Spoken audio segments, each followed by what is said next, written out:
The departure of the great Saint John Colobos the South.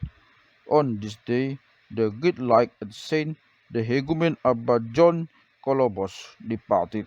He was a native of Bethsa in Upper Egypt, and he had one brother. His parents were righteous and God-fearing people, rich in faith and good deeds.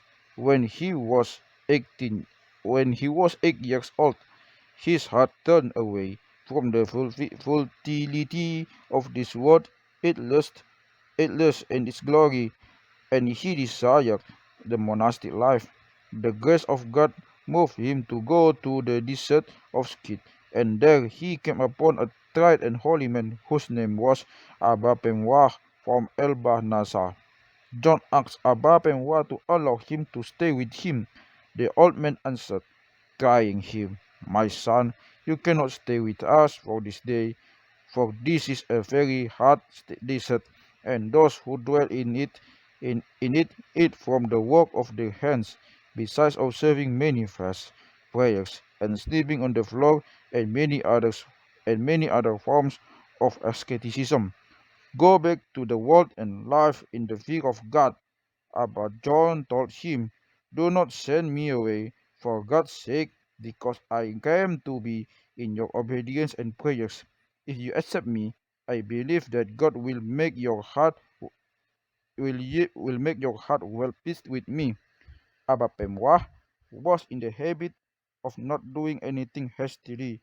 He asked the Lord Christ to reveal him the matter of this young man.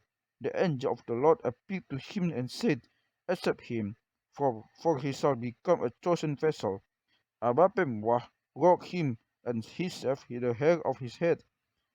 He laid out the garb of the monk, and he prayed over it for 3 days and 3 nights. And when he put the garb on him, he saw an angel making the sign of the cross over it. Saint John started his monastic life with a great asceticism and splendid works. On one day, Abba Pemwa wanted to test him, so he expelled him for his cell, saying, "I cannot live or eat you." Abba John stayed out by the door of his cell for 7 days. Every day, Abba Pemwa went out and smote him with a palm branch, and Abba John bowed down before him, saying, "I have sinned." On the seventh day, the old man went out to go to the church, and he saw 7 angels with 7 crowns, placing them on the head of Abba John.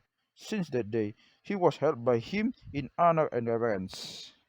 One day, Abba Pemua found a piece of dry wood and gave it to Abba John and said to him, "Take this wood, plant and water it."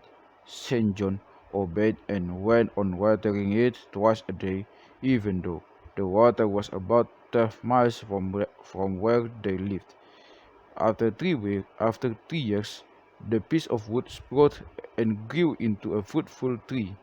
Abba Pemwa took some of that fruit and went around to all the elder monks, saying, "Take, eat from the fruit of obedience." This tree still exists in its place in his monastery. Abba Pemwa fell sick for 12 years, and Abba John ministered unto him all this time, during which he never heard from his teacher that he fell short in his service.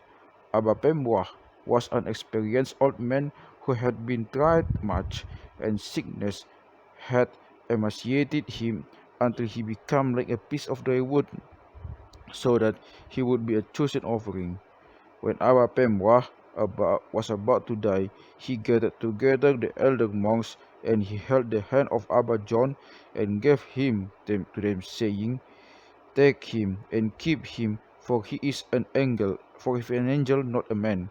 He commanded Abba John to stay in the place where he had planted the tree.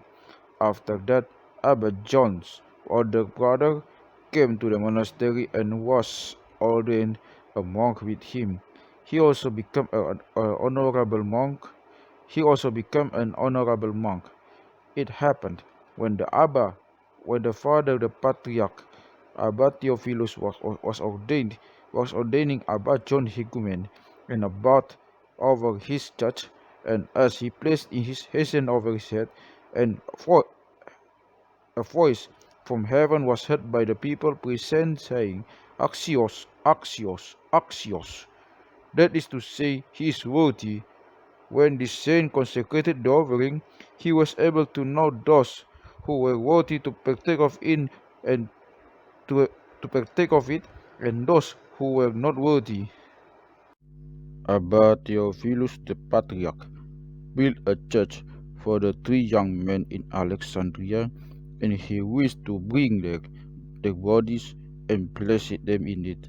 He broke Abba John and asked him to travel to Babylon and to bring the holy bodies. After much forbearing, Abba John accepted to go on this mission. When he left the patriarch, a cloud carried him away to Babylon. He entered the city and saw its monuments, rivers, and palaces, and found the bodies of the saints. When he started moving, when he started moving them from their place, a voice came out from the holy bodies and said to him, "This is the will of God, that we do not leave this place until the day of the resurrection."